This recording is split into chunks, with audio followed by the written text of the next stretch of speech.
বিসমিল্লাহির রহমানির রহিম। আলহামদুলিল্লাহ বেশিরভাগ সাথী মিম্বরের কাছে জুড়ে গেছেন। অল্প কিছু সংখ্যক সাথী ডাইনে বামে একা দোক্কা বসে আছে। এনারা যদি মিম্বরের সাথে জুড়ে যায় কতই না ভালো হয়। কি ভাই, মিম্বরের সাথে জুড়ে ভালো হয় কিনা? এখন যারা হেলান দিয়ে বসে আছেন, পিছনে বসে আছেন, উপরেও কিছু সাথী বয়ানশীলের জন্য বসে আছে, নিচে জায়গা আছে ভাই। উপরে যারা আছেন ওনারা যদি মেহরবানি করে নিচে চলে আসতেন অনেক ভালো হয়। কারণ হলো মজমার সাথে জুড়ে বসলে আমল করা সহজ হয়। এমনকি মজমার যদি ফাঁকা জায়গা থাকে তো শয়তান এখানে বসে মানুষকে অসহজ দিয়ে থাকে। আল্লাহ জাল্লা জালালু আম্মা নাআলু মানব জাতিকে বিভিন্ন অঙ্গ প্রত্যঙ্গ দ্বারা তৈরি করছেন। চোখ, কান, নাক, মুখ, হাত, পাও, এগুলো মানুষের অঙ্গ। এগুলোকে তৈরি করে আল্লাহ জাল্লা জালালু আম্মা নাআলু কোরআনে কারীমের মধ্যে বলছেন, বিসমিল্লাহির রহমানির রহিম, ইন্নাস সামা ওয়াল বাসারা ওয়াল ফুয়াদা কুল্লু উলাইকা কানা আনহুম মাসউলা। অর্থাৎ আমি মানব জাতিকে বিভিন্ন অঙ্গ প্রত্যঙ্গ তৈরি করছি এবং এই অঙ্গ প্রত্যঙ্গগুলো কাল কিয়ামতের দিন আল্লাহ কর্তৃক জিজ্ঞাসিত হবে যে সে তার দায়িত্ব, তার কর্তব্য ঠিক মতো আদায় করছিল কিনা। যেমন চোখ মানব দেহের একটা গুরুত্বপূর্ণ অঙ্গ, ঠিক কিনা? কান একটা গুরুত্বপূর্ণ অঙ্গ। চোখের দায়িত্ব কি ভাই? পিছনের লোক বলে ওই যে হেলান দিয়ে বসে আমরা করুন, কারণ দায়িত্ব, চোখের দায়িত্ব কি? হ্যাঁ আসেন, সামনে আসেন, সামনে আগে আসেন। চোখের দায়িত্ব কি ভাই? চোখের দায়িত্ব হলো দেখা। দেখলেই হবে না, জায়গা মতো দেখতে হবে। যেখানে দেখতে বলছে সেখানে দেখবে, তাহলে সে নেকি পাবে, নাহলে গুনাহগার হয়ে যাবে। উদাহরণস্বরূপ হাদিসের মোটামুটি সারমর্ম, কোন সন্তান বা সন্ততি তার মায়ের দিকে মহব্বতের দৃষ্টিতে একবার তাকাইলে একটা কবুল হজের সওয়াব পাবে। সাহাবী নওজোয়ান ছিল, জিজ্ঞাসা করলেন, ইয়া রাসূলুল্লাহ সাল্লাল্লাহু আলাইহি ওয়াসাল্লাম, আমি যদি আমার মায়ের দিকে 100 বার তাকাই, বলছে 100 কবুল হজের সওয়াব পাবে।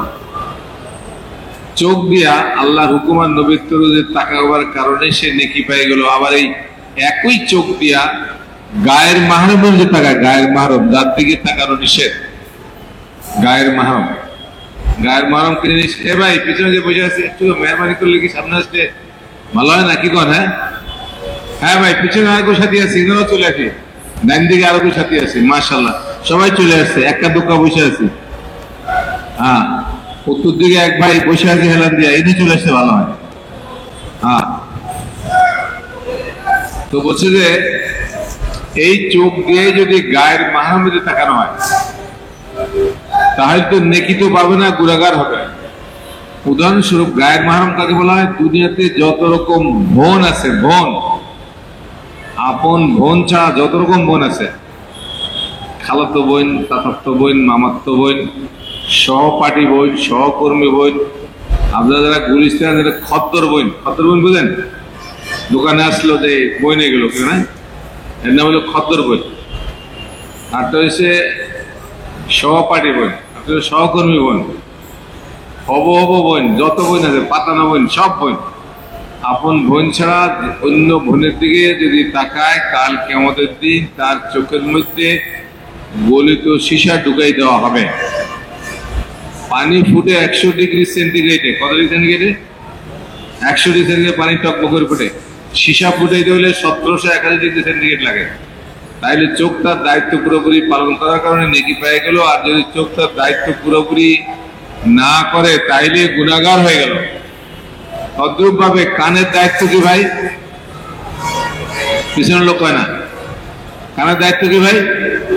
হেলান দিয়ে যে বসে আছে উনি কানের দায়িত্ব কি ভাই? কানের দায়িত্ব হলো শোনা। শুনলে হবে না, ঠিক মতো শুনতে হবে। যেখানে শুনতে বলছে সেখানে শুনতে হবে, যেভাবে বলছে সেভাবে শুনতে হবে।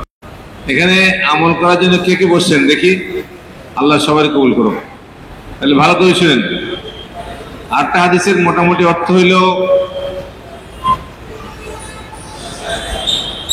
কাল কিয়ামতের দিন কিছু সংখ্যক লোক আল্লাহ পাকের আরশের ছায়ার নিচে মতির মিম্বরে বসে থাকবেন।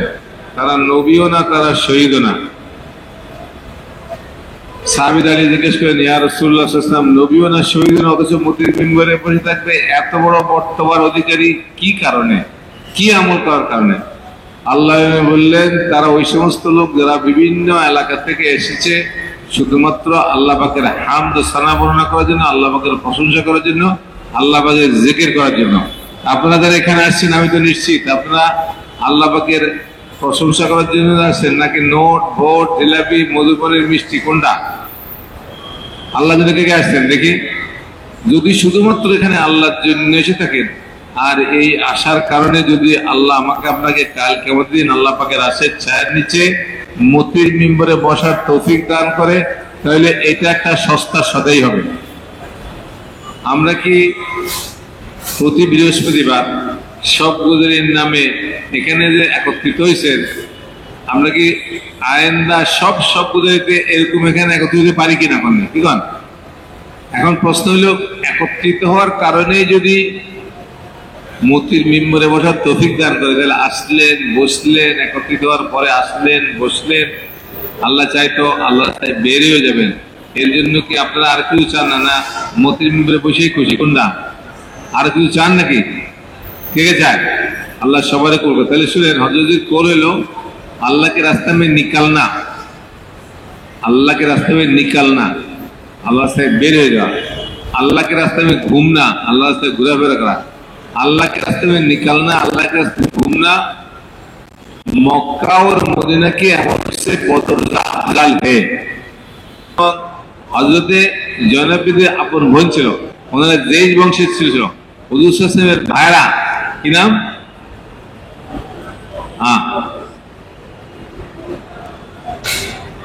হে বলতেছে, আমরা যুদ্ধ করতেছি, যুদ্ধের ময়দানে আমার আপন ভাই, তার নাম হইল আবু আজিজ ইবনে উমাইর ইবনে হাশিম। যুদ্ধের মধ্যে যুদ্ধ হচ্ছে, আগে ছিল বাপ বেটা, এখন কার মধ্যে দিছে? ভাই ভাই। আমি কিছু উদাহরণ দিচ্ছি ইমানে আসলি কাকে বলে। এক পর্যায়ে আবু আজিজ বন্দী হয়ে গেছে। মুসাইব ইবনে উমাইর রাদিয়াল্লাহু খুব ধনী লোকের বাচ্চা ছিল, হয়তো সাওয়াদে আছে, ধনী লোকের বাচ্চা। এমন ধনী লোক ছিল ওই সময়, ওই জমানাতে তার মা বাপ তাকে 200 গ্রামের কাপড় পরাইতো, 200 স্বর্ণ মুদ্রার কাপড় পরাইতো। ইসলাম কবুল হওয়ার পরে ওকে তার বাপ মা উলঙ্গ করে ঘর থেকে বের করেছে। মা তো মা পারলো না সহ্য করতে, মা একটা চাদর দিছে, ওই চাদর পরা হুজুর সাল্লাল্লাহু আলাইহি ওয়াসাল্লামের ঘরের মধ্যে আসছে। দেখলে হুজুর সাল্লাম দেখা কান্না শুরু করছে, আয় এই এত ধনী লোকের ছেলেটা আজকে ছেঁড়া কাপড় পরে আবার সামনে আসছে। মেদস্ত বুজুর্গ ভাই, ও দুনিয়াতে অকৃত্রিম ভালোবাসা যদি কেউ দেয়, তাহলে মায় দিতে পারে, আর কেউ দিতে পারে না। যারা মাথা নিচ করছে, যার সামনে মাথা নিচ লাগাইতেন না, এখানে ঘুমাইতেছি কি কন, এই যে মাথা নিচ করছে, 2 জন মাথা নিচ করছে, আর এমন ভাবে নিচ করছে এর ঢাকায় ওঠেন যারা, যার সামনে মাথা নিচ করছে দেখি জায়গায় দেন তো, যার সামনে এই তোমার সামনে তুমি ঘুমাইছো, তোমার সামনে ঘুমাইতে লাগলো। আচ্ছা, বুড়ারা ঘুমায় না জোয়ানরা বেশি ঘুমায়? কোনটা? যদি ঘুমাইতে হয় তাহলে আমরা সবাই মশলা করে ঘুমাই পড়ি, এক একজন প্রত্যেকের একটা করে বালি দিয়ে, আমিও ঘুমাই যাই। কি কন? এবার হাত তুলে কন তো কে কে ঘুমাইতে রাজি আছে? কন ঘুমাইলে বালিশ দিয়ে দিব একটা করে, সবার জন্য একটা বালিশ। কি কন? ঘুমাই পড়বো আমরা তো, ঘুমাইবো না তো? কি কন? যে যার সামনে ঘুমাই একটা জায়গায় দেন। তো কি বলতেছিলাম, আবু আজিজ ইবনে উমাইর ইবনে হাশিম, মুসাইব ইবনে উমাইরের ভাই, যুদ্ধ করতেছে 2 ভাই। কোন এক পর্যায়ে মুসাইব ইবনে উমাইর ভাই আবু আজিজ ইবনে উমাইর বন্দী হয়ে গেছে। বন্দী হওয়ার পরে হুজুর সাল্লাল্লাহু আলাইহি ওয়াসাল্লাম বলল, রে বাইন্দা মদিনায় নিয়ে যাও। ইয়াসিন রাদিয়াল্লাহু এক সাহাবী ছিল, বলে বান্দা মদিনায় নিয়ে যাও। এখন তারা বাঁধতেছে, মুসাইব ইবনে উমাইর ভাইকে বাঁধতেছে ইয়াসিন রাদিয়াল্লাহু। তো মুসাইব ইবনে উমাইর রাদিয়াল্লাহু চিৎকার করে বলল, এই ইয়াসিন ভাই, এরে বান্ধ, শক্ত করে বান্ধ। এর মা অনেক ধনী, এর মা কাছ থেকে আমরা বেশি করে টাকা লাইব মুক্তিপণ হিসেবে। এর মা মানে কার মা? শোনো, এর মা মানে কার মা? নিজের মা। তো আবু আইস বলতেছে, এই তুই না আমার ভাই, আমার শক্তি বন্ধ করতেছিস? কয় না না, তুই আমার ভাই না, ইয়াসিন আমার ভাই, যা। এটা হইলো ইমান আসলি, মানে ইমানে আসলি। আমরা এখন কোন দরজায় আছি বুঝেন? আবু দাদা, তোমাদের গ্রামেতে আগুন লাগছে, তোমার ঘর পুড়েছে, বলে হইতেই পারে না। আর বলে আবু দাদা, তোমাদের গ্রামেতে আগুন লাগছে, সবার ঘর পুড়ছে, তোমার ঘরও পুড়ছে, তিনজন কথা বলে না, হইতেই পারে না। চতুর্থ লোক এসে বললো, আবু দাদা, তোমাদের গ্রামে আগুন লাগছেও ঠিক, সবার ঘর পুড়ছে, তোমার ঘর পড়ে নাই। বলে হ্যাঁ, এটা ঠিক।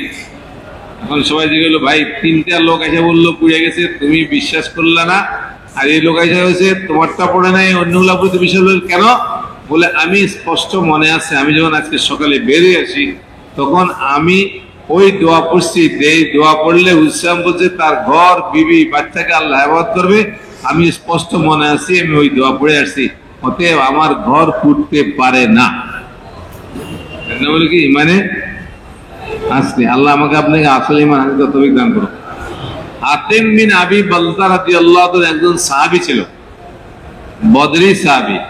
হুজুর সাল্লাল্লাহু আলাইহি ওয়াসাল্লাম কখন মক্কা আক্রমণ করবে, ফাতে মক্কার আগে উনি একটা মশলা করছে, ওই মশলা ওই বেটা আসিল, নাম কি না? হাতিম বিন আবি বালতা রাদিয়াল্লাহু তাআলা, বেচারা সাদা সাহাবী। মুসলমান কবে মক্কা আক্রমণ, এটা তো মুসলমানের রাজ, এটা হলো মুসলমানের কি গোপনীয়তা, ইমানে আসছে কাকে বলে। ওই মহিলা হাদিসের মধ্যে লেখা আছে খার বলে একটা জায়গা আছে, খার, তো ওখানে পৌঁছে গেছে। আল্লাহ নবীকে আল্লাহ জিবরাইলের মাধ্যমে জানাই দিয়েছে যে তোমাদের গোপনীয় সিরিলে একটা মহিলা মদিনার থেকে রওনা হইয়া মক্কার কাছাকাছি খারজে অবস্থান করতেছে। হযরত মুহাম্মদ সাল্লাল্লাহু আলাইহি ওয়াসাল্লাম বললেন, উনি সাহাবীদের মধ্যে আসলেন, ময়দানে এসে বললেন, হে সাহাবীরা, মুসলমানদের গোপন তথ্য সংবলিত একটা লোক, একটা মহিলা খারজে অবস্থান করছে, তার কাছ থেকে কে চিঠিটা আনতে পারবে? কি আনতে পারবে? চিঠিটা কে আনতে পারবে? ডাল নেওয়ালা দাঁড়িয়ে গেল, আলী রাদিয়াল্লাহু আনহু ঘোড়া ছুটাইলো, এক রাজা আছে, সাথে নিল আবু দারদা, আর একটা আছে ওসমানকে নিয়ে, দৌড়াইতে ওই মজমার মধ্যে পৌঁছে মহিলাকে চ্যালেঞ্জ করলো, হে মহিলা, তোমার কাছে মুসলমানদের গোপন চিঠি দিয়ে দাও। মহিলা অস্বীকার করলো, আমার কাছে কোনো চিঠি নেই, তোমার কোনো চিঠি নেই। যখন আল্লাহ নবী বলতে চিঠি আছে আর মহিলা বলতে চিঠি নাই, তখন প্রশ্ন উঠলে একটু তল্লাশি করি, চার্জ করি। কিতাবের মধ্যে লেখা আছে হযরত আলী রাদিয়াল্লাহু আনহু একবার চার্জ করলেন, পাইলেন না, সম্ভাব্য জায়গা, ব্যাগেজ ঘাটতি যা আছে সব দেখলো। আরেকবার হযরতে আবু দারদা রাদিয়াল্লাহু আনহু চার্জ করলো, চার্জ করলেন, চার্জ এটা কি হলো, তল্লাশি করলো, পাইলো না। এরপর দরজে মিললে চেল্লা করলো, তল্লাশি করলো, পাইলো না। বারবার তল্লাশি করে যখন পাইতেছে না, তখন ওই মহিলাগুলো যে, এই তোমরা আমার কেন বারবার তল্লাশি করতেছ, তোমরা তো পাচ্ছ না, কেন বারবার করতেছ? হযরতে আলী রাদিয়াল্লাহু আনহু তলোয়ারি বাইর করলেন, তলোয়ারি বাইর করলে একটা তলোয়ারি বাইর করছেন, বাইর করে বলছে, এই মহিলা, তুমি যা বলতেছো এটা মিথ্যা, আমি যে চোখে দেখতেছি এইটা মিথ্যা, আমি যে তল্লাশি করতেছি এইটা মিথ্যা, আবু দারদা যে তল্লাশি পায় না এটা মিথ্যা, আমরা দুজন তল্লাশি সব মিথ্যা, কিন্তু আমার নবী মুহাম্মদুর রাসূলুল্লাহ বলছে তোমার কাছে চিঠি আছে, চিঠি আছে, দিবি কি দিবি না। তলোয়ারি যে বাইর করলো, মহিলা ভয়ে চুলের বেনির ভিতর থেকে চিঠি বাইর করে দিয়ে দিছে। এটার নাম হলো ইমানে আসলি। এই ইমানের লগে আল্লাহর ওয়াদা আছে, ওই ইমানের লগে আল্লাহর ওয়াদা নাই। আমরা তো অনেক 1971 সালের ঘটনা, 71 না আরো আগে ঘটনা, আমরা তখন ছাত্র, তো মেডিকেলের সামনে দিয়া অনেক লোক টুপিওয়ালা, 1 লক্ষ টুপিওয়ালা 71 যে রেস কোর্স ময়দানে ইসলাম জিন্দা করবো, কি জিন্দা করবো? হ্যাঁ ভাই, কথা শুনে কেন, কি বলছে? 1 লক্ষ লোক একত্রিত হয়েছে, রেস কোর্স বুঝলেন কোনটা? এখনকার সরোয়ার্দী উদ্যানকে বলা হয়, ওখানে ঘোড়া দৌড়াইতো 1970 আগে, অনেক আগ থেকে ঘোড়া দৌড়াইতো, রেস কোর্স, এখন হলো সরোয়ার্দী উদ্যান। 1 লক্ষের উপরে লোক টুপিওয়ালা দাঁড়িয়ে একত্র হয়েছে, ইসলাম জিন্দা করবো রেস কোর্স ময়দানে, সরোয়ার্দী উদ্যানে। কিছুক্ষণ পর দেখলাম যে সবগুলা খালি আমাদের মেডিকেল সামনে টুপি খুলে ফেলছে, কিলো সব টুপি খুলে আছে। বলে কি হয়েছে হুজুর, কি হয়েছে? আমার দুষ্ট ছিল, আমরা তখন ছাত্র ছিল। বলে কি হুজুর, কি হয়েছে, কি হয়েছে? ওই ভাই টুপি দেখলে মাথায় বাড়ি পড়ে, টুপি দেখলে মাথায় বাড়ি পড়ে, টুপি খুললে দৌড়। ওনারা আছে ইসলাম জিন্দা করার জন্য, ইসলাম জিন্দা করার জন্য। কি জন্য আসছে? ইসলাম জিন্দা করার জন্য। টুপিতে 1,00,000 লোক, ওখান থেকে 100 লোক বাইরে ছিল ইউনিভার্সিটিতে। অকাল ছিল তহঙ্গার, ডান্ডা ছিল হকি স্টিক। কি ছিল? মারপিট করতো, হকি স্টিক দিয়ে মারপিট করতো, আর কিছু ছিল না। এখন তো অনেক কিছু ঠুসটাস কত দিয়ে বাইরে তোমার হকি স্টিক। 1,00,000 লোক যখন 100 লোক বেরোলো ইউনিভার্সিটি থেকে মারপিট করার জন্য, সব দৌড়াইতেছে, এখান থেকে দৌড়ে টুপি খুলে দৌড়াইতেছে। এই এক ধরনের ইসলাম, এই এক ধরনের ইসলাম। আর যে ইসলাম হলো হযরতে সাঈদ রাদিয়াল্লাহু তাআলা আনহু দৌড়াইতেছে উহুদের দিকের দিকে। আনাস বিন নবলে জিজ্ঞেস করলো, হে সাঈদ কোথায় যাচ্ছ? উনি বলছেন, আল্লাহর কসম করে বলতেছে উহুদের মাঠ থেকে জান্নাতের খুঁজু পাইছি, দৌড়ে গিয়ে শহীদ গেছে। এর নাম হলো ইমানে আসলি। টুপি দেখলে বাড়ি পরে ভেঙে গেল, এটার নাম ইমান আসলি না। কিগন একটা জমাত উঠছে ট্রেনের মধ্যে, উঠে যাইতেছে, আমির সাহেব মামুল্লাহ তাড়াতাড়ি ট্রেনে উঠছে, ইন্টার ডিস্ট্রিক্ট ট্রেন, টিকিট করে নাই। কি করে নাই? কথা বলে যে মাথায় দিঘাও কি করে নাই? একটা জন হুজুর মাথায় টুপি দাড়ি দেখা সিটাঙ্গে যে গেট কিপার ছিল, সে আর ধরে টিকিট সার্চ করে ছাই দিছে। এরা টিকিট দিয়ে বাইরে গিয়ে পরে মসজিদে ঢুকছে, সে রাস্তা ছাই দিছে বা জাল নিয়ে ছুটছে, এরা চলে গেছে। এক দলের ইমান, আর দলের ইমান এলো আল্লাহর ভয়ে সে কি করছে, ওই পাড়ে গিয়ে টিকিট করে টিকিট ছাড়া বলেছে। আরেকজন নারায় তকবীর আল্লাহ আকবার কইতে কইতা জঙ্গি মিছিল করে বাইরে গেছে। একচুয়ালি ইমানে আসছে, একচুয়ালি ইমানে হতো না, আসলে ইমানে নকলি। ওই ইমানের নকলির লগে আল্লাহর কোনো ওয়াদা নাই। আল্লাহর ওয়াদা কিসে আছে? ইমানে আসলির লগে। আল্লাহ আমাকে আপনাকে ইমানে আসলি হাসিল করার তৌফিক দান করো। কে কে ইমানে হাসিল করবেন দেখেন, এটার লগে আল্লাহর ওয়াদা আছে। একজন লোকের খালি ইমান থাকলে হবে না, তাকওয়া থাকতে হবে। তাকওয়া বুঝেন? তাকওয়া হইল আল্লাহর ভয়ে গুনাহ থেকে নিজেকে পারহেজ করা, বিরত করা। আল্লাহর ভয়ে নিজেকে গুনাহ থেকে বিরত করা, এর নাম হলো কি? কি ভাই? এই যে ভাই পিছনে নেগেটিভ শুনে না, কিভাবে আপনি শুনে জেনেছেন নাকি? তাকওয়ার একটা উদাহরণ দিয়ে তাহলে বুঝবেন তাকওয়া কাকে বলে। আব্দুল্লাহ ইবনে ওমর রাদিয়াল্লাহু তাআলা, ওমরের ছেলে, আমি কিছু উদাহরণ দিচ্ছি তাকওয়া কাকে বলে। উনি, ওনার অভ্যাস ছিল উনি মেহমান ছাড়া খাইতেন না। এবার উত্তর লোক এবার কি বলছে, উনি কি করতেন? এই যে ঘুমাইছে, আপনার পিছনে ঘুমাইছে, ঘুমাই। উনি মেহমান ছাড়া খাইরা খাইতেন না, ওনার একটা অভ্যাস ছিল। এখন আমাদের অভ্যাস কি, যে লুকাইয়া খাও, ল্যাপের নিচে ঢুকিয়া খাও, ঠিক কিনা? কেউ যেন না দেখে, দরজা বন্ধ করে খাও। আগে আসলে মেহমান আসে, নিজের রেজেকের খানা খেয়ে যায় আর দিয়ে যায় বরকত। আব্দুল্লাহ ওমর রাদিয়াল্লাহু মরুভূমির পথ দিয়া চলতে চলতে চলতে চলতে ক্ষুধার্ত লেগে গেছে। আমি কিছু উদাহরণ দিচ্ছি, এ ভাই, এই কিছু উদাহরণ দিচ্ছি, কিছু উদাহরণ দিচ্ছি, এত সামনে বিষয় শুনলাম না।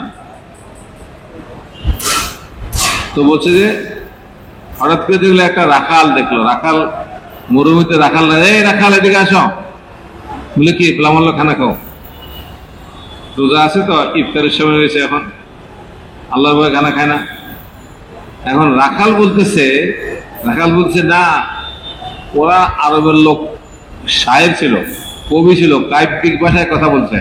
সে বলছে যে আমি ওই দিনের ভয়ে খানা খাইতেছি না, যেই দিন সবাই কি করে, যেই দিনকে সবাই এই দিনের সম্মুখীন, অর্থাৎ আখেরাতের ভয়ে সে খানা খাচ্ছে না, সে রোজা আছে। রোজা কথা, সে কি আছে? রোজা আছে। এখন আব্দুল্লাহ ইবনে ওমর এই মরুভূমিতে একা একা চলতেছে, এত বড় তাকওয়ালা, সে যে খানা খায় না আল্লাহর ভয়ে, তাকে আমি একটু টেস্ট করবো। কি করবো?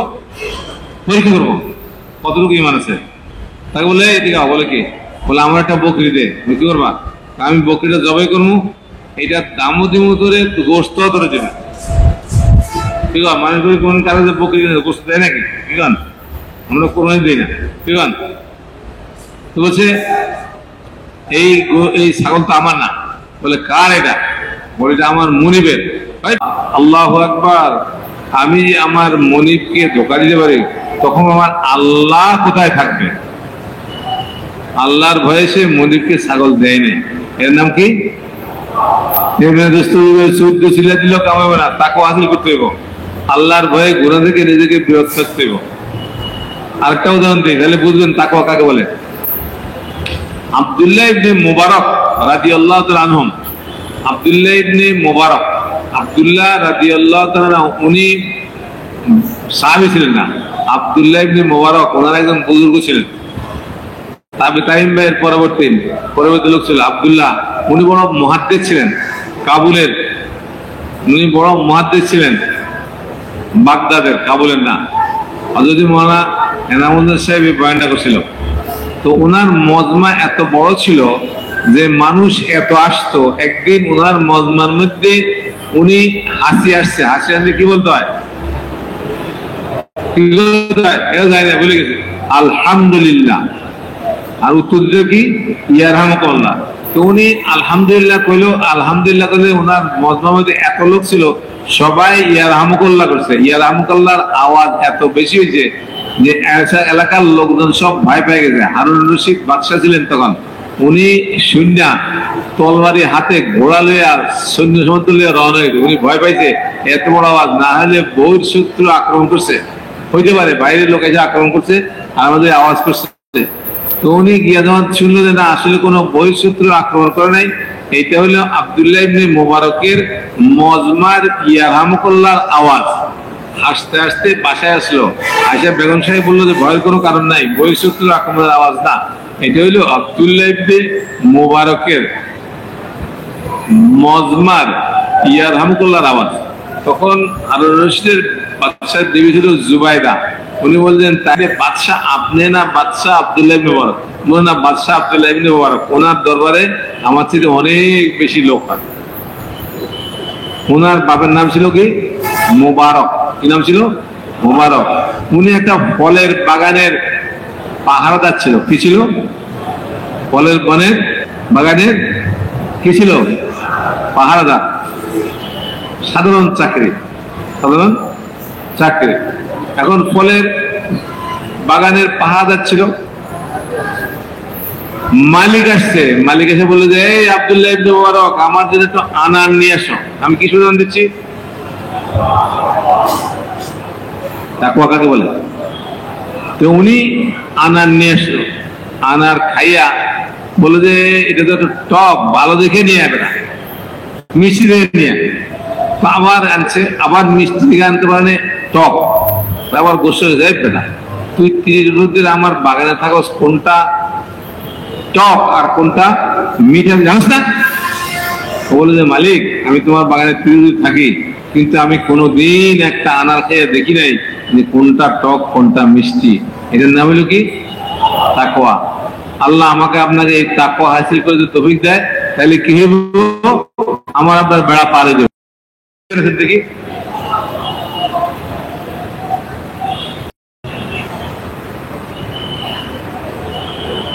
তাকওয়া হাসিল করতে সবাই তৈরি তো ইনশাআল্লাহ নাকি? আল্লাহ আমাকে আপনাকে তাকওয়া হাসিল করে দেয়।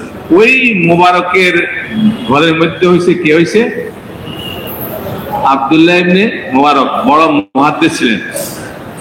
আমরা এটা ভালো করে বুঝতে হবে, মেরে দোস্ত বুজুর্গ ভাইও, কথিত আছে ওই মুবারক যখন এই কথা বলল, তো উনি আগেকার দিনের যারা বাদশাহ ছিল এরাও দিনদার ছিল। তারাও কি ছিল? দিনদার ছিল। বুঝলো, আরে এই তো সাধারণ লোক না, বহু তাকওয়ালা লোক, কিন্তু বহুত তাকওয়া। ঠিক আছে, তাকে প্রমোশন দিয়ে দাও। একদিন বাগানের মালিক, এখন আমার পিএস বুঝেন, আমার মুয়াবিন হবে, আরে মুয়াবিন মানে তার বাসায় লেগে গেছে। এখন আমাদের পিএস কারে কই আমরা? যে নগদ মিথ্যা তো হইতে পারে, হেরে পিএস বানায়, ঠিক কিনা ভাই? নগদ মিথ্যা তো বুঝেন, আপনি ফোন করলেন, পিছন থেকে বড় সাহেব ধরলো না, ওনার কাছে একটা টেলিফোন আছে, আর পিএস সাহেবের টেলিফোন আছে। পিএস সাহেব যখন টেলিফোন করলেন, পিছন থেকে লাল বাতি জ্বলে উঠলো, তার মানে আমার লোক দেখা করা যাবে না, ফোন আর দিও না, ফোনার ভিতরে দিও না, ফোন ট্রান্সফার করো না। উনি নগদ মিথ্যা শুরু করছে, পিছনে কিন্তু বসে আছে ওনার হুজুর, ওনার বড় সাহেব পিছনে বসে আছে। এই যে স্যার তো বেরিয়ে চলে গেছে, উনি এখন চিটাগাং চলে যাবো, উনি অলরেডি নারায়ণগঞ্জ পৌঁছে গেছে, ওখান থেকে মেরি অ্যান্ডারসনে উচ্চা উনি চলে যাবো চিটাগাঙ্গে, 7 দিনের এক লিগ দিয়েছে, কিন্তু পিছনে বসে আছে। এটা কয় নগদ মিথ্যা কথা। কি নাম এটা? নগদ মিথ্যা কথা। এখন যারা পিএস খেয়ে দিতে পারে যে নগদ মিথ্যা কথা, হে পিএস হবে। আর আগের দিনের তাকওয়ালা নামাজি যে লোকটা নামাজ পড়তো, তারে মানুষ ইজ্জত, তারে চাকরি, তার লোকের সঙ্গ তারে রাখতো, এখন রাখে না। তো বলছে যে যখন এটা হইলো তখন তারা পিএস বানাই লিয়ে আসলো হজরত এনামুল সাহেব বয়ান। এখন সে আল্লাহ করতেছে, প্রমোশন হয়ে গেছে, বাদশার পিএস প্রাইভেট সোজা কথা না, সবাই তাকে পারমিশন নেয়। একদিন বাদশাকে দেখলো খুব পেরেশান, বাদশাকে দেখলো পেরেশান, দেখলো বাদশাহ আপনি কেন এত পেরেশান? ভাই আমি আর আমার বিবি বড় পেরেশান আছে। কি পেরেশান? আমার মায়ের ডাঙ্গর হয়েছে, ডাঙ্গর হয়েছে বুঝলেন, মায়ের বয়স্ক হয়েছে, এখন তার একটা বিবাহ তার জন্য দিব, কার কাছে দিব আমরা ঠিক করতে পারতেছি না। বহু কি কয় যে এই রাজার ছেলে আসতেছে, বহুত কি কয় যে শিক্ষিত লোক আসতেছে, রাজপুত্র আসতেছে, আমরা এখন ঠিক করতে পারছি না কার কাছে দেবো। আব্দুল্লাহ এটা কোনো ব্যাপার হইলো? আপনি যদি ইহুদি তরিকায় বিয়ে দিতে চান তাহলে সবচেয়ে ধনী লোকের কাছে দেন, আর যদি আপনি নাসরাত তরিকায় বিয়ে চান তাহলে সবচেয়ে বেশি উচ্চ চাকরি তাকে দেন, আর যদি ইসলামিক তরিকায় বিয়ে চান তাহলে আপনার এলাকা মধ্যে খুঁজে খুঁজে বের করেন সবচেয়ে বড় তাকওয়ালাকে তার কাছে বিয়ে দেন। আমরা তো দিনদার ছিল তো তখন বাদশাহ, সে তো বুঝে গেল। এবং বিভিন্ন পরামর্শ করলো যে আচ্ছা আমাদের যে মুয়াবিন যে বিয়ে সেটা ভালো কথা বলছে, বলে কি বলছে আমরা একটা পেরেশান কেন? সে বলছে যদি ইহুদি তরিকে বিয়ে দাও তাহলে হচ্ছে বড় মালদার কাছে দাও, আর যদি খ্রিস্টানদেরকে বড় চাকরি দাও, আর যদি মুসলমান তরিকে বিয়ে দিতে চাও তো দুদিন আগে থেকেই বলছে আপনি আমাদের এই রাষ্ট্রের মধ্যে সবচেয়ে বেশি তাকওয়াওয়ালা কোন লোক আছে? তাকওয়া বুঝেন তো, আল্লাহর ভয়লা। খুঁজতে খুঁজতে খুঁজতে খুঁজতে খুঁজতে খুঁজতে দিশে দিশে আমরা তাকাই দেবো, কিন্তু তাদের যে যে জমিদারি আছে, যাদের রাষ্ট্রপতি দেখা হলো আব্দুল্লাহ ইবনে মুবারকের চাইতে বড় তাকওয়ালা আর কেউ নাই। এবং বিবি আর উনি পরামর্শ করিয়া ওই আব্দুল্লাহ ইবনে মুবারকের লগেই মেয়ের বিবাহ দিয়ে দিছে। ওই ঘরের মধ্যেই আব্দুল্লাহর পয়দা হয়েছে সবচেয়ে বড় মুহাদ্দিস। মেরে দোস্ত বুঝলো ভাইও, এখন তো আমরা দিনদার খুঁজি না, মালদার খুঁজি। বিবি কয় কি কয় আমার মাইয়ারে ওই অমুক জায়গায় বিয়ে দিব, বেতন টেতন কত ওইটা বুঝি না, উফড়ি কত পায় এটা বাড়ি করো। হ্যাঁ বেশি উপরি তাই দেবো, তাহলে কি হবো? ঘর থেকে ওরকম বেরিয়ে ঠিক না? এই জন্য মেরে দোস্ত বুজুর্গ ভাইও, একটা হলো ইমানে আসলি আর একটা হলো ইমানে নকলি। আল্লাহ আমাকে আপনাকে ইমানে আসলি হাসিল করার তৌফিক দান করো। এক্ষেত্রে আছেন ইমানে আসলি হাসিল করতে, একটা হলো ইমানে আসলি, একটা হলো ইমানে নকলি। একটা হলো নামাজে আসলি, একটা হলো নামাজে নকলি। সাহাবীদের নামাজ ছিল আসলি নামাজ, আর আমাদের নামাজ হলো নকলি নামাজ। সাহাবীরা নামাজ পড়ে আল্লাহর কাছ থেকে তাদের চাহিদা পুরো করে নিয়েছিল। চাহিদা কি ছিল? একটা উদাহরণ দেবো, আসলি নামাজ উদাহরণ দেবো। ভাই পিছনের লোকদের এখন ঘুমাই দেন, কিন্তু একটা আসলি নামাজ উদাহরণ দেবো। আবু রায়হানা রাদিয়াল্লাহু তাআলা আনহু, সাহাবীর নাম কি? কি নাম ভাই? আবু রায়হানা রাদিয়াল্লাহু তাআলা আনহু যুদ্ধের ময়দানে 6 মাস পর যুদ্ধের ময়দান থেকে ফিরে আসছে। কয় মাস পরে?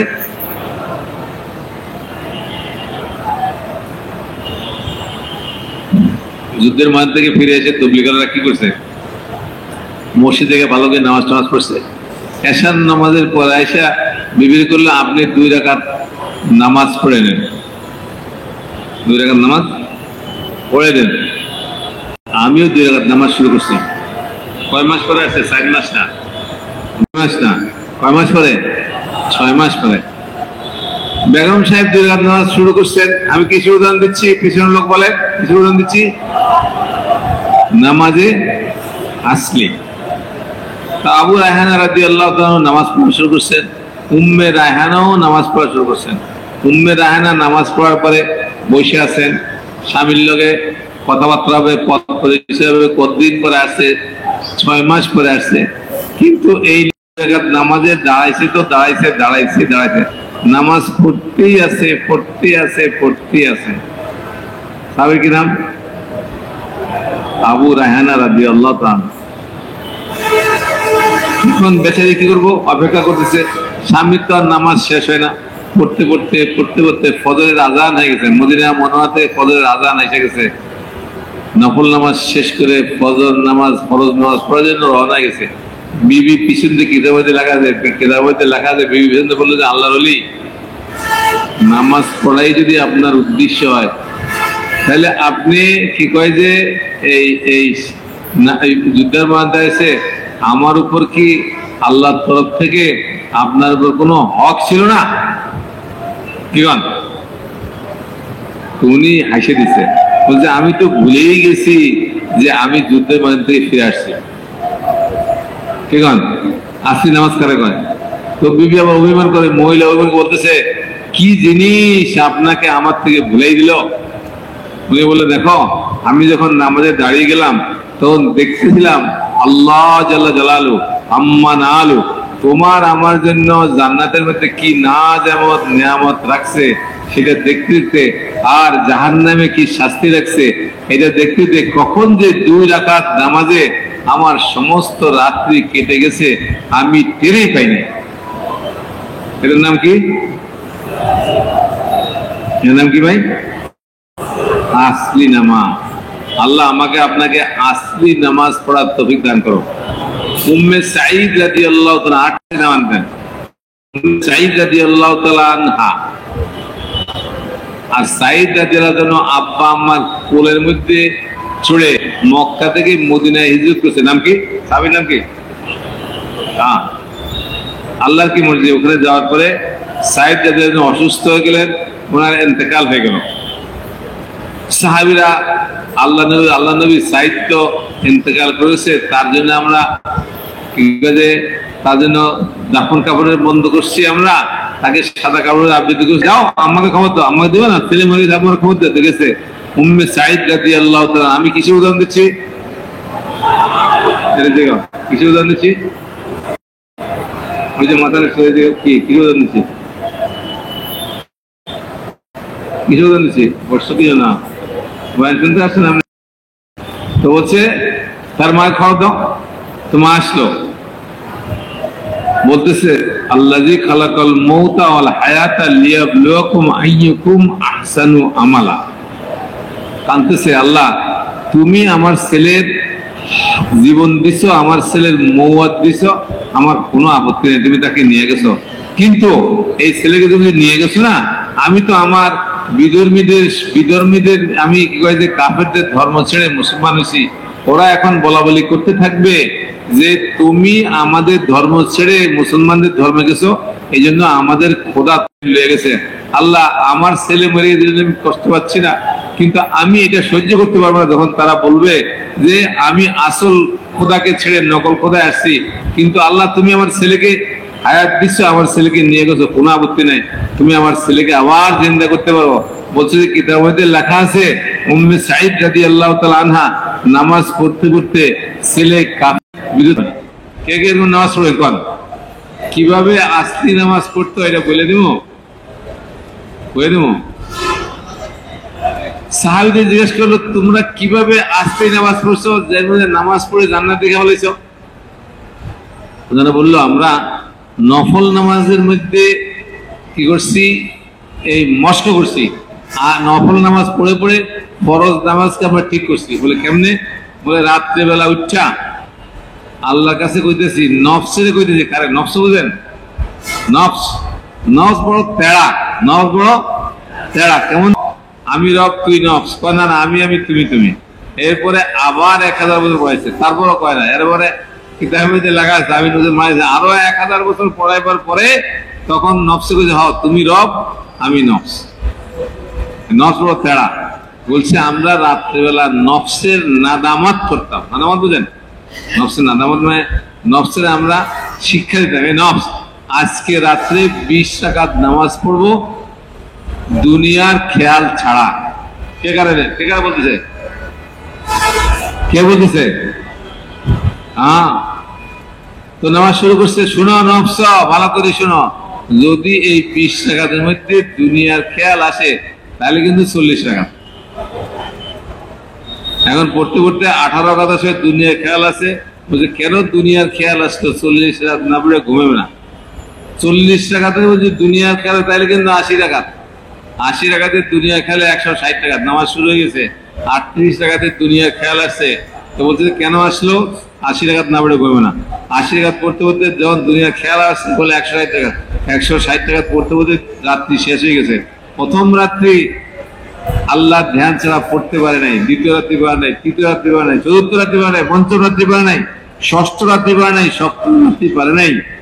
অষ্টম রাত্রিতে দুনিয়ার খেয়াল ছাড়া নামাজ হয়ে গেছে, আল্লাহ তার সামনে জান্নাত প্রকাশ করে দিছে। এই জন্য এরকম আসলি নামাজ পড়ার জন্য থেকে তৈরি আসেন তো এমনি হাত তুলছেন।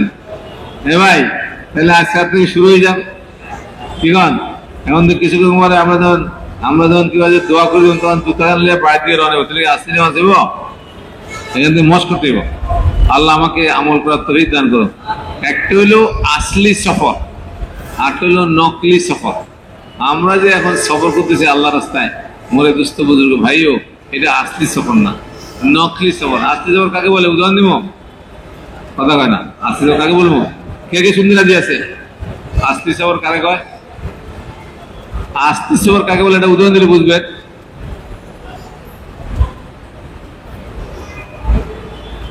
হায়াতুস সাওয়াতে ঘটনা লেখা আছে। হুজুর সাল্লাল্লাহু আলাইহি ওয়াসাল্লাম যায়েদ ইবনে আমির আজাদি রাদিয়াল্লাহু তাআলা আনহু, এ ভাই কি নাম? সাহাবীর নাম কি?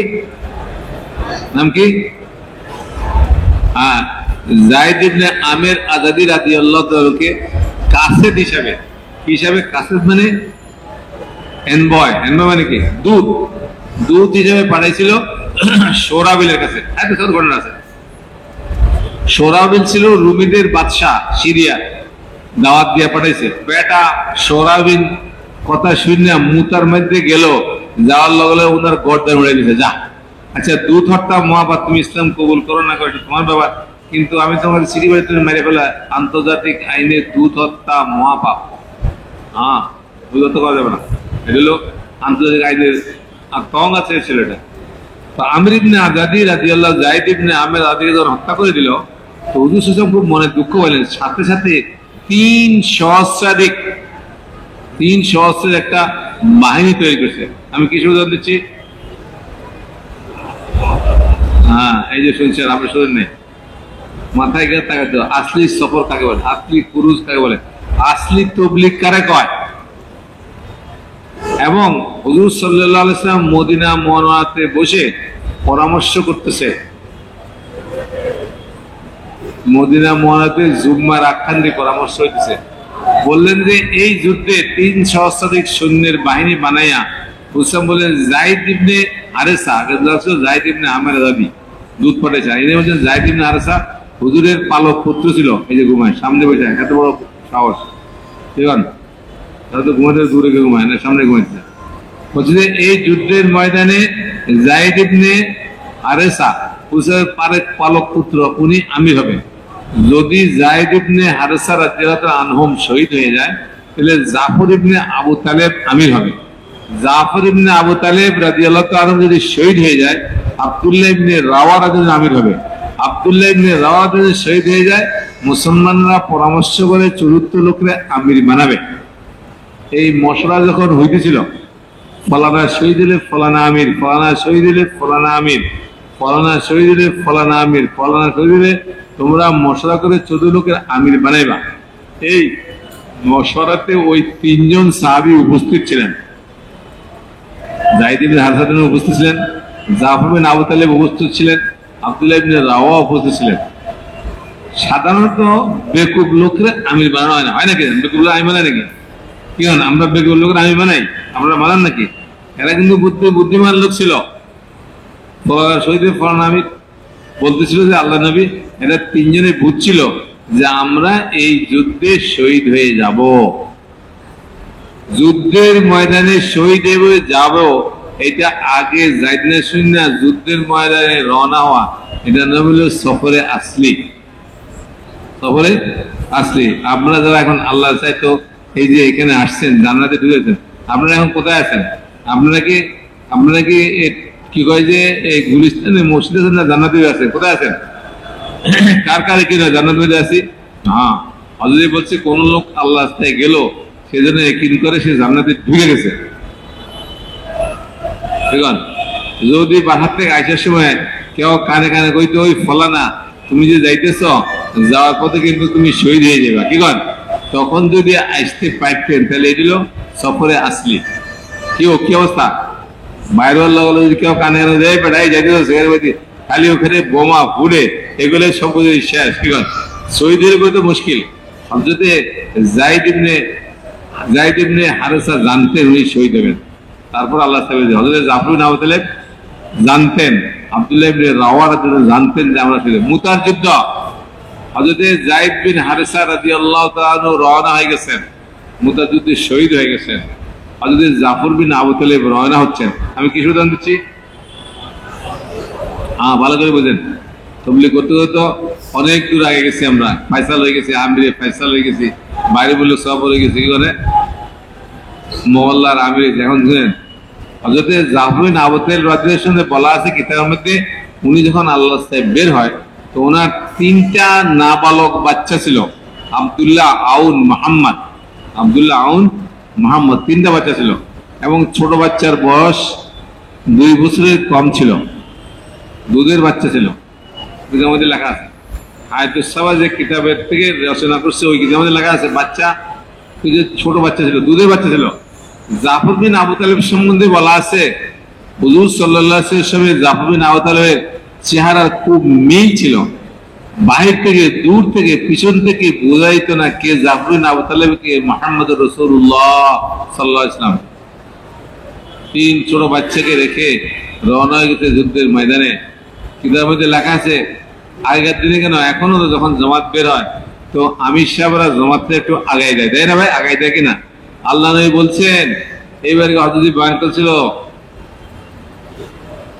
নিজামুদ্দিনের জোরে বলে বলছিল যে আমার দিল চায়, আল্লাহ নবী বলতে আমার দিল চায় আমি প্রত্যেকটা জামাতের সাথে আমি যাই। জামাতে যাওয়ার এত আগ্রহ ছিল আল্লাহ নবীর। বলছে আল্লাহ নবী হযরত জাফর বিন আবু তালেবকে আগাই দিতেছে, ঘোড়ার পিঠে উঠছে জাফর বিন আবু তালেব, শিরস্ত্রাণ পড়ছে, হাতের মধ্যে তরবারি রয়েছে, যুদ্ধের শাম নিয়ে রওনা হচ্ছে। আল্লাহ নবীর সাথে সাথে ওনার সাথে যাচ্ছেন, আগাই দিতেছে। আল্লাহ নবীর চোখ থেকে পানি পড়তেছে, আল্লাহ নবীর চোখ থেকে পানি পড়তেছে। জাফর বিন আবু তালেব জিজ্ঞেস করলো, আল্লাহ নবী আপনি কেন কাঁদতেছেন? আমি এই যুদ্ধে শহীদ হয়ে যাবো এই জন্য কাঁদতেছেন? আল্লাহ নবী বললেন, না ওহে জাফর বিন আবু তালেব, আমার চাচাতো ভাই, আমি তো ওই জন্য কাঁদতেছি না। আপনি কি জন্য কাঁদতেছেন? আমি কাঁদতেছি ওই জন্য, তুমি যখন যুদ্ধের ময়দানে গিয়ে শহীদ হয়ে যাবা, যখন এই খবর জিবরাইল আমাকে দিবে, তখন তোমার যে ছোট ছোট 3 বাচ্চা, এদেরকে আমি কি বলে সান্ত্বনা দিব? আমি তো ওই জন্য কাঁদতেছি। মেরে দোস্ত বুজুর্গ ভাইও, এটা ছিল সফরে আসলি। আজকে আমরা আল্লাহ যাইতেছি, কেউ কি নিয়ত করছেন যে আমি আল্লাহ রাস্তায় শহীদ হয়ে যাব? আমাদের যখন বলা হয় একটু কঠিন জায়গায় যাওয়া, ওই এলাকার মধ্যে তবলিগের কাম নাই, ওই বাগানের মধ্যে, ওই জেলার মধ্যে যাইতে চাই না। আমরা চাই ভালো ভালো জায়গায় চাই, ভালো ভালো খানা চাই, ভালো ভালো মসজিদ চাই। জাফর বিন আবু তালেব রাদিয়াল্লাহু তাআলা আনহু কাঁদতেছেন, আল্লাহ নবী কাঁদতেছেন। রাবি বলতেছে আল্লাহ নবী শুধু কাঁদতেছেন না, জাফর বিন আবু তালেব কাঁদতেছেন না, তাদের এই দুজনের কান্না দেখে ফেরেশতারা কাঁদতেছে, তাদের এই দুজনের কান্না দেখে পাহাড় কাঁদতেছে, তাদের এই কান্না দেখে পাথর কাঁদতেছে, তাদের এই কান্না দেখে জমিন কাঁদতেছে, আকাশ কাঁদতেছে। কান্নার রোল পড়ে গেছে। কাঁদতে কাঁদতে আল্লাহ নবী ঘরের দিকে ফিরে আসছে। জাফর বিন আবু তালেব কাঁদতে কাঁদতে যুদ্ধের ময়দানে চলে গেছে। যুদ্ধের ময়দানে খবর আসলো জাফর বিন আবু তালেব শহীদ হয়ে গেছে। আল্লাহ নবী বিবিদের বলল, চলো চলো, হযরত জাফর বিন আবু তালেব শহীদ হয়ে গেছে, তার বাসায় চলো, তাজিয়াতের জন্য একটু আমরা গিয়ে দেখা করে আসি, তার বিবির সাথে তার খোঁজ খবর নিয়ে আসি। এই জন্য সুন্নত হইল, মেরে দোস্ত বুজুর্গ, কেউ যদি আল্লাহ রাস্তায় বের হয়ে যায়, তার বিবির সাথে দেখা করতে বিবিদের নিয়ে দেবেন, মাহরাম নিয়ে দেবেন। সুন্নত এটা, এই যেমন তো বলেছে মুহাম্মদ রাসূলুল্লাহ সাল্লাল্লাহু আলাইহি ওয়াসাল্লাম জাফর বিন আবু তালেবের বাসায় গেলেন, বিবি সাহেবরা ভিতরে ঢুকলেন। জাফর বিন আবু তালেবের বিবিও জানতেন যে আমার স্বামী যুদ্ধের মধ্যে যাচ্ছে শহীদ হওয়ার জন্য। হুজুর সাল্লাল্লাহু আলাইহি ওয়াসাল্লামের চোখের মধ্যে পানি পড়তে দেখে বিবি জিজ্ঞেস করলেন, আল্লাহর নবী আপনি কেন কাঁদতেছেন? আমার স্বামী কি আল্লাহ থেকে শহীদ হয়ে গেছে? স্ত্রীও জানতেন যে স্বামী আল্লাহ জেনেছে মেরে দোস্ত বুজুর্গ ভাই, সফরে আসলি কাকে বলে? আজকে যদি আমার বিবি জানে যে আমি বিদেশ সফরে যাচ্ছি, আমার স্বামী শহীদ হয়ে যাবো, বিবি কি আমাকে আসতে দিবে? আসল দিয়া বাঁধিয়া রাখিবে, পাটের রশি না লায়নের রশি দিয়া বাঁধতে রাখবো। হ্যাঁ, উনি জানতেন। আল্লাহ নবী ভাষা পায় নাই খুঁজে, জাফর রাদিয়াল্লাহু তাআলা বিবি কাঁদতেছে, আল্লাহ নবীও কাঁদতেছে। একবার আমার করে ভয়ঙ্কর কই মিয়া, জাফর যদি বিদুল দেখাতে যায় না, আরে বেটা তখন তো পর্দা নাজিলে হয়নি। হ্যাঁ, তো পরে ভিতর থেকে খবর আসলো, হুজুর সাহেব বিবিরা বললো যে আল্লাহ নবী, জাফরের বাসায় এমন কোনো খাবার নাই, আত্মাকে রুটি বেলার মতো আটাও নাই। দোস্ত বুজুর্গ ভাই, আমি এই ঘটনা বলতেছি জন্য, আমরা আল্লাহ রাস্তায় যাই বেশি থেকে বেশি কয় মাসের জন্য? 4 মাসের জন্য। বলেন তো, জাফর না বলে কি 4 মাসের সফরে গেছিল না জীবন চিল্লে গেছিল? কোন দিকে? তুমি জানতেনই সরিয়ে দেবো, কিন্তু বিদেশ থেকে খবর আসলো ঘরের মধ্যে কোনো খাবার নাই। মেরে দোস্ত বুজুর্গ, আমরা 4 মাসের জন্য যাই, ঘরের মধ্যে ফ্রিজ ফুল, ডিপ ফ্রিজ ফুল, চেক ব্লাঙ্ক চেক দেওয়া যায়, যা লাগে নিও। এটা হলো আসলি সফর। আল্লাহ আমাকে আপনাকে আসলি সফর করার তৌফিক দান করো। দিনকে দুনিয়াতে জিন্দা হওয়ার জন্য খালি পুরুষরা মেহনত করে নাই, দিনকে দুনিয়াতে জিন্দা করার জন্য যেমন পুরুষরা সফর করছে, তেমন মহিলারাও সফর করছে কুরবানির সাথে, তেমনি বাচ্চারাও সফর করছে কুরবানির সাথে। মেরে দোস্ত বুজুর্গ ভাইও, এক সাহাবিয়া ছিলেন, ওনার নাম ছিলেন উম্মে শিরাক রাদিয়াল্লাহু তাআলা আনহা। উম্মে শিরাক রাদিয়াল্লাহু তাআলা আনহা ডাইয়ের কাম করতো। কি কাম করতো? ডাই বুঝেন? মিডওয়াইফারি বলে ইংরেজিতে। ওই যে বাচ্চা ধরে, আগের দিনে তো, এখন তো কত কিছু হসপিটাল তোমাদের ছিল না। উনি মক্কার পার্শ্ববর্তী একটা গ্রামে থাকতেন, আর মক্কা শরীফে ডাইয়ের কাম করতেন। আল্লাহ তারে কবুল করছে, মুসলমান হয়ে গেছেন। এমন শক্ত মুসলমান, আমরা তো বেলাল রাতের কোরবানির কথা বলি, বেলাল রাত যখন মারতেছিল তখন উনি বলতেছিল আহাদ আহাদ। কি কন? বেলাল রাতের মারে বুকে বুঝে বড় পাথর রাখছে, তারপর চাপাই দিছে, পালাক্রমে মারছে, তারপর উনি বলতেন আহাদ আহাদ, মেরে ফেলে তারপর মারো। এরকম মহিলাও ছিল।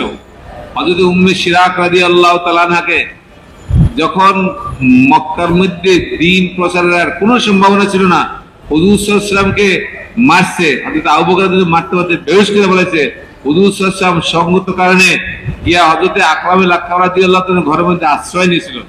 হযরত আবু বকর রাদিয়াল্লাহু তাআলা পুরো দিন পুরো রাত উনি বেহুশ ছিলেন। ওনাকে এমন মারছিল, উতবা উতাইবা শৈবা।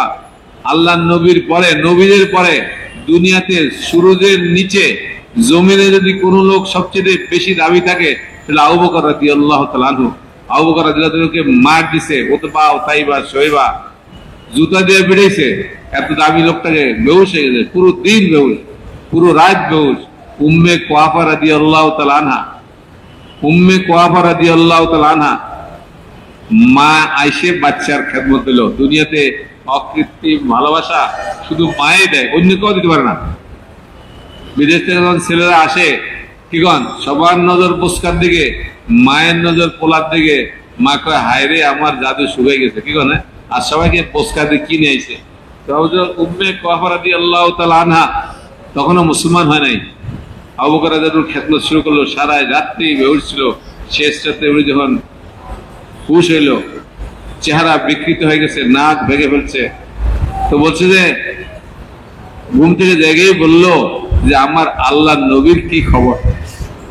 মহব্বত কাকে বলে? মা খুব বিরক্ত হইলেন, যার কারণে তোর এত মায়ের এত পিটার, তুই তার কথা বলতেছস, কিছু খা। বলে মা আমি কিছু স্পর্শ করবো না যতক্ষণ পর্যন্ত আমার আল্লাহ নবীর খবর তুমি না দাও। আমি তো আল্লাহ নবী কোথায় আছে, কি আছে আমি জানি না, তো মোহাম্মদ কোথায় আমি জানি না। বলে যাও উম্মে জামিলের কাছে যাও। ফাতেমা বিন খাত্তাব রাদিয়াল্লাহু নাম হলো উম্মে জামিল। গেল, উম্মে জামিল অস্বীকার করলো আমিও জানি না। আবার ফিরে আসে, ওদের সে জানে না। বল না, আমার কথা বলো না, আমি আবু বকর বলছি। তা বললো যে দেখো তাইলে শুনো, ওই যে আকরাউল আকরাম ঘরের মধ্যে আছে। উম্মে কুয়াফা রাদিয়াল্লাহু খুব শক্তিশালী মহিলা ছিলেন। এই ছেলেকে কান্দে লইয়া আবু বকর রাদিয়াল্লাহু আনহু চলতে পারতেছিলেন না, চেহারা বিকৃত হয়ে গেছে, নাক ভেঙে ফেলছে। কান্দিলে যখন হুজুর সাহেবের কাছে গেলেন, উনি হুশ হয়ে কইতে পারতো যে আল্লাহর নবী আমারে খুব মারছে, আমারে খুব করছে। উনি কয় নাই কিছুই কয় নাই। আল্লাহ নবী হযরত আবু বকর রাদিয়াল্লাহু আনহু দেখে কান্নায় ভেঙে পড়লেন, সাহাবীরা কান্না শুরু করলেন, চতুর্দিক থেকে কান্না শুরু হলো। আবু বকর রাদিয়াল্লাহু আনহুর চেহারা বিকৃত হয়ে গেছে, কান্নার রোল পড়ে গেল। কিন্তু হযরত আবু বকর রাদিয়াল্লাহু আনহু ওই অবস্থায় বললেন, আল্লাহ নবী আমার মা এখনো মুসলমান হয় নাই, আপনি তাকে দাওয়াত দেন।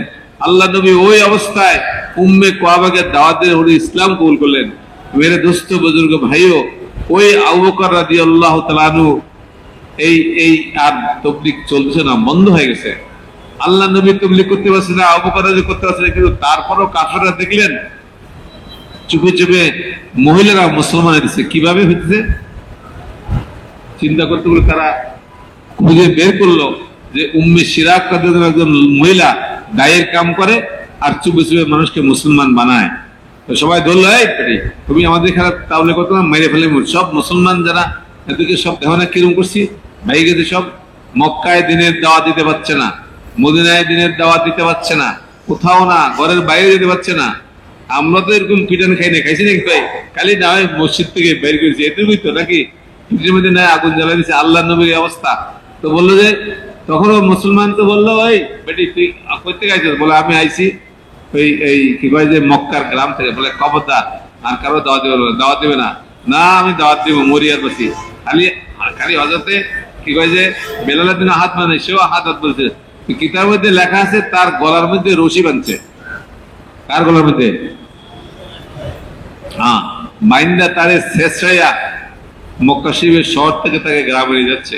কি ধরনের লেখা আছে? তারে এই পাথর, মক্কার এখন দেখছেন সুপার মার্কেট, তখন ছিল না, ওখানের মধ্যে পাথর ছিল, রক্স বলে, চুকা চুকা পাথর, এর উপর দিয়া শেষরায় দিচ্ছে গলা মধ্যে বান্দা। আর সে আহাত আহাত বলতেছে, ওয়াসিস বলে ইংরেজিতে, বাংলা বলে মরুদ্যান। ওই এক মরুদ্যান রেখেছে, মরুদ্যান যেখানে মরুভূমিতে আল্লাহ করে রাখছে, মধ্যে মরুভূমির মধ্যে গাছ আছে, মরুর মধ্যে পানি বন্দোবস্ত আছে, আল্লাহ করছে। ওখানে গিয়ে তারা পানি খাইলো, পানি পান করলো, ওই মহিলাদের পানি দিল না এবং তারা ঘুমাই গেল। কিছু লোক ঘুমাইতেছে, কিছু লোক ঘুমাই গেল। তো তাকে যখন পানি দিল না, রৌদ্রের মধ্যে বলছে, আল্লাহ জাল্লা জালালু আম্মা নালু আসমান থেকে, জান্নাত থেকে ওই মহিলার জন্য পানির দোলা নামাই দিছে। হ্যাঁ, কোরবানি খালি পুরস্কার, মহিলা করছে, বউ সে গেছিল। তো বলছে যে এখন ওরা ঘুম থেকে উঠছে, উঠে দেখলো আরে মুখের মধ্যে পানি, তারপর তাগড়া হয়ে গেছে। জান্নাতের পানি খেলে কি অবস্থা বুঝেন তো? এই যে চামড়া চামড়া ছিল ছিল সব ভালো হয়ে গেছে। এই পেটে তুই আমার পানি খেয়েছে দোলার থেকে, আমরা খাই নাই। কই পাইছস? তো যারা জাগছে যারা করছে আমরাও দেখতেছিলাম, বলছে যে আমার আল্লাহ আমাকে জান্নাতের দোলা, জান্নাতের পানির দোলা নামাই দিছে। দুইজন লোকের জন্য জান্নাতের পানি আইছে। একটা হলো মহিলা উম্মে শিরাক, আবু উমামার জন্য দাওয়াত দিতে দিতে মরুর মধ্যে বেহুশ হয়ে পড়ে গেছে, আর চলতে পারছে, তখন আল্লাহ আকাশ থেকে পানির দোলা নামাই দিছিল। এইটা শুননা ওরা বলে যে আমরাও দেখছি, যারা তাদের শেষ নিতেছিল সব লোক মুসলমান হয়ে গেছে। দোস্ত বুজুর্গ ভাইও, দিন তো দুনিয়াতে জিন্দা হয়েছে কোরবানির উসিলায়। পুরুষ কোরবানি করছে, মহিলা কোরবানি করছে, বাচ্চা বাচ্চি কোরবানি করছে। এক সাহাবী, তার নাম ছিল বশির ইবনে আকরাবা রাদিয়াল্লাহু তাআলা। কি নাম ভাই? কি নাম? ঘুমাইবো বশির ইবনে আকরাবা রাদিয়াল্লাহু তাআলা। ছোট্ট বাচ্চা, মা বাবার সাথে মক্কা থেকে মদিনায় হিজরত করছে। মায়ের কোলে চড়ে, বাপের কোলে চড়ে রাত্রিবেলা সফর করা কতই না আনন্দের, কি কোন এক জায়গায় যা বাচ্চা। কিন্তু আল্লাহর কি মর্জি, মদিনায় যাওয়ার পরে ঘটনা অনেক লম্বা, আমি শর্ট করে দিচ্ছি। হযরতে বশির রাদিয়াল্লাহু তাআলার মা উম্মে বশির রাদিয়াল্লাহু তাআলা ইন্তেকাল করে গেছে। আসলি সফর কাকে বলে? মেরে দোস্ত বুজুর্গ ভাইও, আমরাও সফর করছি, ওনারাও সফর করছে, বহুত পার্থক্য। হযরত বশির রাদিয়াল্লাহু তাআলা আনহু যখন মদিনায় পৌঁছলেন, ছোট বাচ্চা, মা জননী দুনিয়া থেকে আল্লাহ নিয়ে গেছেন, চলে গেছেন, ইন্তেকাল হয়ে গেছে। দেখেন সফরে আসলি কাকে বলে। আবু বশির রাদিয়াল্লাহু তাআলা আনহু এই ছোট্ট বাচ্চাকে অন্য আনসার সাহাবীর বাসায় রেখে নিজে যুদ্ধের ময়দানে চলে গেছেন হুজুর সাল্লাল্লাহু আলাইহি ওয়াসাল্লাম লগে। বলতে তো পারতেন যে আল্লাহর নবী আমার বিবি মারা গেছে, ছোট বাচ্চা, এরা রেখে কেমনে যায়? না, কোনো ওজন নাই। তাবলীগে যাওয়ার পরে যখন ডাক আসছে তখনই চলে গেছে। আজকে আমার টাকা আছে, পয়সা আছে, সবই আছে, খালি একটুখানি কি হয়েছে, যে বাতাসের ঠান্ডার মধ্যে আমার শরীরটা ভাল লাগে না, গরমের মধ্যে ভাল লাগে না, এটা সফরে আসলি না। তো বলছে যে এই ছোট্ট বাচ্চাকে রেখে আবু বশির রাদিয়াল্লাহু তাআলা আনহু, বশির ইবনে আকরাওয়া রাদিয়াল্লাহু আনহু আল্লাহর রাস্তায় চলে গেছে জিহাদের ময়দানে, আল্লাহ কি মর্জি, ওখানে জিহাদের মধ্যে গিয়ে উনিও শহীদ হয়ে গেছে। অনেক লম্বা ঘটনা। আল্লাহ নবী যুদ্ধ শেষ করে ফিরে আসতেছে, যুদ্ধ শেষ, আল্লাহ নবী ময়দানে কি কয় যে মদিনায় ফিরে আসতেছে শুনে সমস্ত সাহাবীরা হুজুর সাল্লাল্লাহু আলাইহি ওয়াসাল্লামকে ইস্তেকবাল করার জন্য মদিনার উপকণ্ঠে গিয়ে হাজির হয়েছে। সব সাহাবী, বাচ্চা সাহাবী বশির, সে কি জানে, সে তো কি কয় যে সবার সাথে সেও গেছে, তার বাপকে সে ইস্তেকবাল করবে, কিন্তু সে জানে না তার বাপ যে আল্লাহর রাস্তায় শহীদ হয়ে গেছে। কিতাবে লেখা আছে সে একটা উঁচা ডিবির মধ্যে, টিলার মধ্যে উঠে অপেক্ষা করতেছে আর দেখতেছে আব্বার জন্য জামাত আসতেছে আসতেছে আসতেছে, সব জামাত এসে গেছে, যার যার বাপকে সে ধরে গিয়া আদর করছে, চুম্মা খাইছে, বাবার লগে পরিচয় হয়েছে। বশির রাদিয়াল্লাহু তাআলা তার আব্বাকে দেখতেছে না। সবার পরে যখন আল্লাহ নবী আসতেছে, বশির রাদিয়াল্লাহু তাআলা আল্লাহ নবীকে বললো, ইয়া রাসূলুল্লাহ, ইয়া নবী আল্লাহ, আমার আব্বা কোথায়?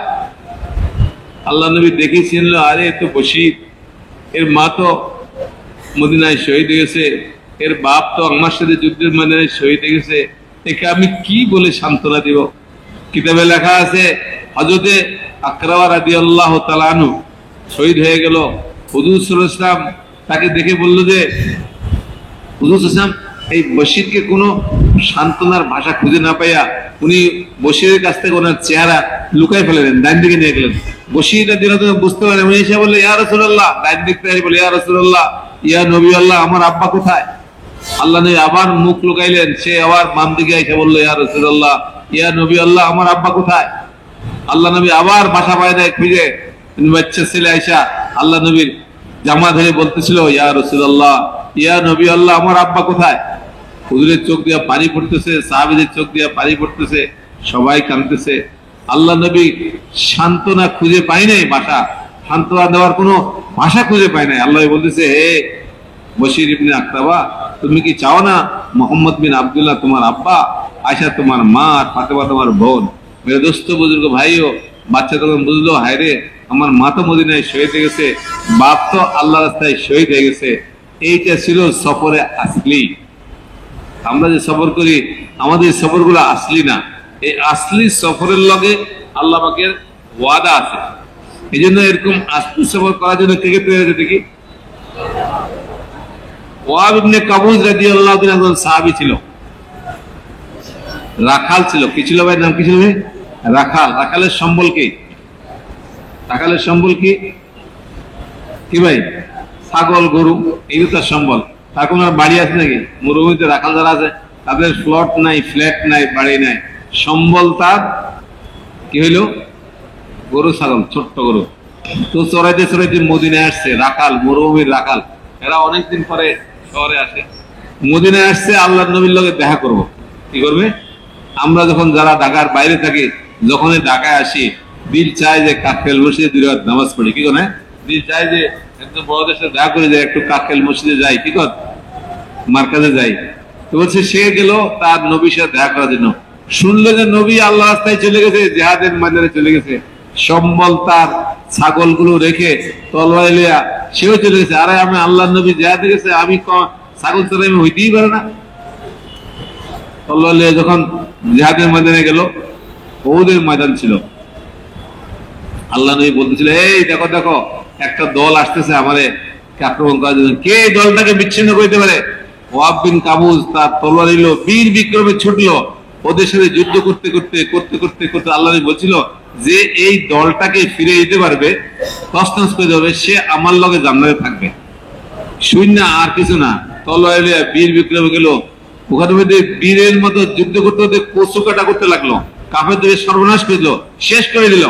আবার এসে দেখো আরেকটা মজমা আসতেছে আমার উপর আক্রমণ করার জন্য, কে আছে তাকে সরাই দিবে, সে আমার আবার দৌড়ে গেছে, ইয়া বীর বিরকের সাথে যুদ্ধ করতে করতে ওইদেরকে শেষ করে দিছে। আবার এসে হুজুর সাথে, হুজুর দেখো আরেকটা জমাত আসতেছে, ওদের লোক যুদ্ধ করছে, যুদ্ধ করতে করতে ওদেরকেও সরাই দিছে। যখন হুসাইন আবার ফিরে আসলো, আল্লাহ বলবে ওয়াহাব বিন কাবুজ আমার লগে জান্নাতে থাকবে। এখন আত্মহারা হয়ে গেছে। আল্লাহ নবী বলছে আমি জান্নাতে থাকবো, আর কি, বাস। এবার নিজে দৌড়াই গেছে, কাফেরদের ভিতরে ঢুকছে, ডাইরে ভাবে কচু বাটা করতে করতে কাফেরদের কাটতে কাটতে নিজেও শহীদ হয়ে গেছে। যুদ্ধ শেষ। মেরে দোস্ত বুজুর্গ ভাইও, ওদের যুদ্ধে হুসাইন সবচেয়ে চরম কি কয় যে কষ্ট পাইছে। কিতাবে লেখা আছে হুসাইনকে তায়েফে যে মারছিল, ওই তায়েফে কষ্ট পাইছে। আর এর চেয়ে বেশি কষ্ট পাইছিল উনি ওনার চাচা হযরত হামজা রাদিয়াল্লাহু তাআলা যখন কতল করছে এবং তার মাথা থেকে কুলি বের করছে, কুলির মধ্যে শরাব পেয়ালে পান করছে, কলিজা চিপাইয়া খাইছে, তার এরকম হাড্ডি দিয়া মালা বানাইছে। আল্লাহ নবী কান্না শুরু করছে। আল্লাহ নবী বলতেছিল কোন এক পর্যায়ে যে আজকে আমার চাচার জন্য কান্নার কোনো লোক নেই। মহিলারা বলতেছিল আমরা সবাই কান্না বন্ধ করে দিলাম, আমরা সবাই হুজুর সাল্লাল্লাহু আলাইহি ওয়াসাল্লামের চাচার জন্য। ওই ওহুদের যুদ্ধে সাইয়্যিদুস সুহাদা হযরতে হামজা যিনি শহীদ হয়েছেন, বড় বড় সাহাবী আনাস বিন নজর যিনি শহীদ হয়েছেন, ওখানে মধ্যে সাদ যিনি শহীদ হয়েছেন, ওখানে বড় বড় সাহাবী ওয়াহাব বিন কাবুজ যিনি শহীদ হয়ে গেছেন, আমর বিন জমুর যিনি শহীদ, বহুত সব বড় বড় সাহাবী শহীদ হয়ে গেছেন। যুদ্ধ শেষ। ওদের যুদ্ধে মুসলমানরা প্রথম দিকে জয়লাভ করছে, মধ্যবর্তী সময়ে পরাজয় করছে, শেষ পর্যন্ত আবার জয়লাভই করছে। আমাদের যে ইতিহাস এটা কাফেররা লেখছে, এইটার মধ্যে লোকছে মুসলমানরা সরাসরি পরাজয় করছে না, শেষ পর্যন্ত জয়লাভ করছে। তারিখের মধ্যে লেখা আছে মুসলমানরা পরাজয়। তো বলছে যুদ্ধের ময়দানে কি হইল, কিছু উদাহরণ দিচ্ছিলাম। হ্যাঁ হ্যাঁ হ্যাঁ না, এটা কি বলছিলাম যেন, হ্যাঁ ওয়াহাব বিন কাবুজ রাদিয়াল্লাহু তাআলা আনহু শহীদ হয়ে গেছে। আল্লাহ নবী যুদ্ধ শেষ হওয়ার পরে হাঁটতেছে আর দেখতেছে আর কাঁদতেছে। সাহাবীরা শহীদ হয়ে গেছে, দেখতেছে, দোয়া করতে। এই সামনে যখন ওয়াহাব বিন কাবুজের সামনে আসলো, এসে বলল আল্লাহ, আমি ওয়াহাব বিন কাবুজকে ওয়াদা দিয়েছিলাম ওয়াহাব বিন কাবুজ আমার সাথে জান্নাতে থাকবে, তুমি তাকে জান্নাত দিয়েই দাও।